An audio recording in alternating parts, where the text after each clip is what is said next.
Hi friends, ಅಮ್ಮನ ಕೈ ರುಚಿಗೆ ಸ್ವಾಗತ. ಕೊಬ್ಬರಿ ಬರ್ಫಿ ಮಾಡೋದು ಹೇಗೆ ಅಂತ ನೋಡೋಣ. ಬೆಲ್ಲದಿಂದ ಮನೇಲಿ ಕಾಯೆಲ್ಲ ತುಂಬ ಉಳಿದಿದ್ರೆ ವೇಸ್ಟ್ ಮಾಡ್ದೇನೆ ನೋಡಿ ಈ ಥರ ಮಾಡ್ಕೊಳ್ಬೋದು. ತುಂಬ ರುಚಿಯಾಗಿರುತ್ತೆ ನಾವು ಅಂಗಡಿಯಲ್ಲಿ ತರೋದಕ್ಕಿಂತ. ಈಗ ಹೇಗೆ ಮಾಡೋದು ಅಂತ ನೋಡೋಣ. ನೋಡಿ, ನಾನಿಲ್ಲಿ ಒಂದು ಬೌಲಷ್ಟು ಕಾಯಿ ತುರಿದಿಟ್ಕೊಂಡಿದ್ದೀನಿ, ಹಸಿಕಾಯಿ. ನಾವು ಒಂದು ಬೌಲ್ ತಗೊಂಡಾಗ ಬೆಲ್ಲ ಅರ್ಧ ಅಥವಾ ಮುಕ್ಕಾಲು ತಗೊಂಡ್ರೆ ಸರೋಗುತ್ತೆ. ತುಂಬ ಸ್ವಲ್ಪ ಸ್ವೀಟ್ ಬೇಕು ಅಂದರೆ ಮುಕ್ಕಾಲು ತಗೊಳ್ಳಿ, ಇಲ್ಲಾಂದರೆ ಅರ್ಧ ತಗೊಂಡ್ರೂ ಸರೋಗುತ್ತೆ. ನೋಡಿ, ಈಗ ಇದನ್ನ ಸ್ವಲ್ಪ ಒಂದು ಪಾತ್ರೆಗೆ ಹಾಕಿ ಒಂದು ಲೋಟ ನೀರು ಹಾಕ್ತಾಯಿದ್ದೀನಿ ನಾನು. ಚಿಕ್ಕ ಲೋಟದಲ್ಲಿ ಕರಗಿಸ್ಕೊಳ್ಬೇಕು, ಅದರಲ್ಲೇನಾದರೂ ಡಸ್ಟ್ ಎಲ್ಲ ಇರುತ್ತೆ. ನೋಡಿ, ಈಗ ತುರಿದಿರೋಂಥ ಹಸಿಕಾಯಿನ ಮಿಕ್ಸಿಗೆ ಹಾಕಿ ಒಂದು ರೌಂಡು ಈ ಥರ ತಿರುಗಿಸ್ಕೊಂಡ್ರೆ ಸಾಕಾಗುತ್ತೆ.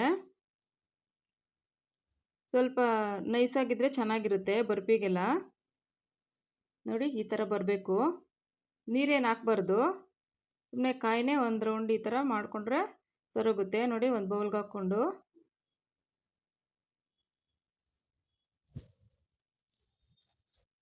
ನೋಡಿ ಬೆಲ್ಲ ಕರಗಿದೆ.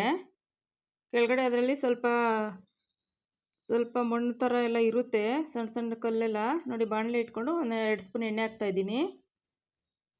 ನೋಡಿ, ಈಗ ಈ ಕಾಯಿ ಏನಿದೆ ನಾವು ಗ್ರೈಂಡ್ ಮಾಡ್ಕೊಂಡಿದ್ದು ಇದಕ್ಕೆ ಹಾಕ್ಕೊಂಡು ಸ್ವಲ್ಪ ಲೋ ಫ್ಲೇಮ್ ಇಟ್ಕೊಂಡು ಈ ಥರ ಹುರ್ಕೊಳ್ಬೇಕು. ತುಂಬ ಏನು ಕಲರ್ ಬರೋದು ಬೇಡ, ಸ್ವಲ್ಪ ಹಸಿ ವಾಸನೆ ಹೋಗೋವರೆಗೂ ಹುರ್ಕೊಂಡ್ರೆ ಸಾಕಾಗುತ್ತೆ. ಮನೇಲಿ ಕಾಯಿ ಪೂಜೆಗಳೆಲ್ಲ ಮಾಡಿ ತುಂಬ ಉಳಿದಿದ್ರೆ ಅವೆಲ್ಲ ವೇಸ್ಟ್ ಆಗುತ್ತೆ. ನಾವು ಸಾಂಬಾರ್ಗೆ ಎಷ್ಟಂತ ಹಾಕ್ತೀವಿ. ಈ ಥರ ಏನಾದರೂ ಮಾಡಿಕೊಂಡ್ರೆ ತುಂಬ ಚೆನ್ನಾಗಿರುತ್ತೆ. ನಾವು ಅಂಗಡಿಲಿ ತರೋದಕ್ಕಿಂತ ಮನೆಯಲ್ಲೇ ಮಾಡಿರ್ತೀವಿ. ನೋಡಿ, ಬೆಲ್ಲದ್ದು ಈಗ ಕರಗಿಸ್ಕೊಂಡಿರ್ತೀವಲ್ವ, ಪಾಕ ಏನು ಬರೋದು ಬೇಡ, ಹಾಕ್ಕೊಂಡ್ರೆ ನೋಡಿ, ಸ್ವಲ್ಪ ಲೋ ಫ್ಲೇಮ್ ಇಟ್ಕೊಂಡು ಮಿಕ್ಸ್ ಮಾಡ್ಕೊಳ್ಬೇಕು.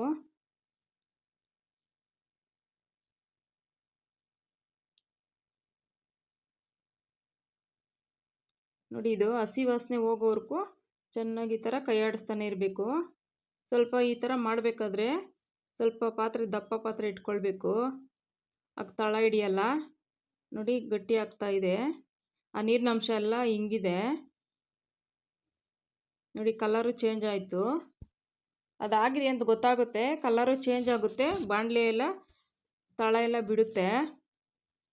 ನೋಡಿ, ತುಂಬ ಗಟ್ಟಿಯಾಗಿ ಫ್ರೈ ಮಾಡ್ಕೊಳ್ಬಾರ್ದು, ಅದು ನಾವು ಗಟ್ಟಿಯಾಗ್ಬಿಡುತ್ತೆ ನಾವು ಬರ್ಫಿಗೆ ಇದು ಮಾಡಬೇಕಾದ್ರೆ. ನೋಡಿ, ಸ್ವಲ್ಪ ಏಲಕ್ಕಿ ಕೊನೆಯಲ್ಲಿ ಗೊತ್ತಾಗುತ್ತೆ, ಸ್ವಲ್ಪ ತೇವಾಂಶ ಕಡಿಮೆ ಆಗಬೇಕು, ಬಾಣಲಿಯಿಂದ ಬಿಟ್ಟು ಬರಬೇಕು, ಆಗ ಹದವಾಗಿ ಆಗಿರುತ್ತೆ. ನೋಡಿ, ಆಗಿದೆ ಈಗ. ನೋಡಿ, ಎಲ್ಲ ಒಂದೇ ಹತ್ರ ಬರುತ್ತೆ. ಇದಕ್ಕಿಂತ ಇನ್ನೂ ಸ್ವಲ್ಪ ಜಾಸ್ತಿ ಇದು ಮಾಡಿದ್ರೆ ಅದು ಸ್ವಲ್ಪ ನೀರಿನಂಶ ಎಲ್ಲ ಇಂಗ್ತಾ ಡ್ರೈ ಥರ ಆಗುತ್ತೆ, ಆಗ ನೀವು ಕಟ್ ಮಾಡೋಕ್ಕೋದ್ರೆ ಬರ್ಫಿನೂ ಬರಲ್ಲ, ಗಟ್ಟಿ ಆಗಿಬಿಡುತ್ತೆ. ನೋಡಿ, ನಾನಿಲ್ಲಿ ಒಂದು ಪ್ಲೇಟ್ಗೆ ಎಣ್ಣೆ ಹಾಕಿಟ್ಟಿದ್ದೀನಿ, ಬೇಕಾದ್ರೆ ತುಪ್ಪನೂ ಹಾಕ್ಕೊಳ್ಬೋದು. ತುಪ್ಪ ಫ್ಲೇವರ್ ಬೇಡ ಅಂದರೆ ನಾನು ಎಣ್ಣೆ 1 ಸ್ಪೂನ್ ಹಾಕಿ ಚೆನ್ನಾಗಿ ತಟ್ಟೆಗೆ ಸವರಿಟ್ಟಿದ್ದೀನಿ.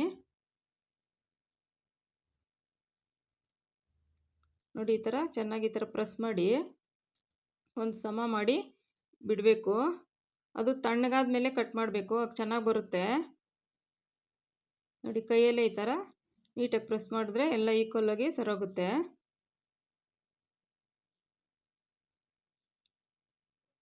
ರುಚಿ ಅಂತೂ ಸೂಪರಾಗಿರುತ್ತೆ, ಒಮ್ಮೆ ಈ ಥರ ಟ್ರೈ ಮಾಡಿ ನೋಡಿ. ಇದೀಗ ತಣ್ಣಗಾಗಕ್ಕೆ ಬಿಡಬೇಕು.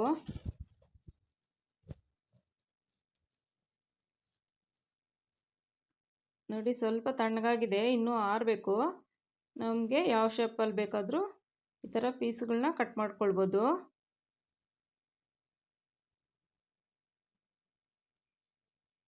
ಇನ್ನೂ ಸ್ವಲ್ಪ ಬೆಚ್ಚಗನೇ ಇದೆ, ಅದು ಫುಲ್ಲು ತಣ್ಣಗಾದರೆ ಚೆನ್ನಾಗಿ ಬರುತ್ತೆ. ಪೀಸೆಲ್ಲ ಗಟ್ಟಿಯಾಗಬೇಕು ಸ್ವಲ್ಪ.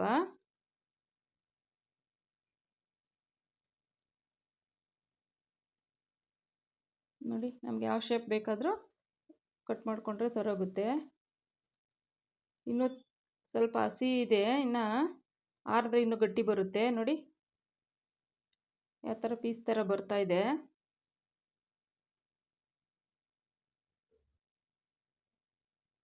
ಒಮ್ಮೆ ಟ್ರೈ ಮಾಡಿ ನೋಡಿ.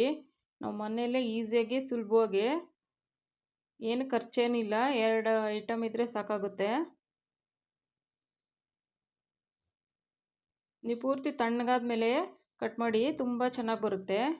Thank you friends.